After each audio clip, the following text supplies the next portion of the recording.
ఏం అడగాలి? తగ్గింపు జీవితాన్ని అడగాలి. వాటితో పాటు దేవుడు వాటి పక్కనే ఉంటాయి, వాటిని ఆనుకునే ఉంటాయి ఆశీర్వాదాలు. వాటి పక్కనే ఉంటాయి, వాటిని ఆనుకునే ఉంటాయి, వాటిలో ఉంటాయి. కొంతమంది జ్ఞానం లేని వాళ్ళు ఎలాంటి వారు? గర్విష్ఠులు, అహంకారులు, పంది ముక్కునున్న బంగారు కమ్మిలాంటి వారు. వివేకము లేని స్త్రీ, వివేకం లేదు.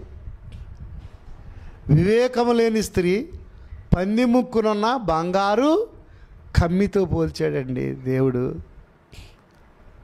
వివేకం లేని స్త్రీ, జ్ఞానం లేని స్త్రీ, ఎప్పుడు ఎలా మాట్లాడాలో తెలీదు, ఎప్పుడే పని చేయాలో తెలియదు.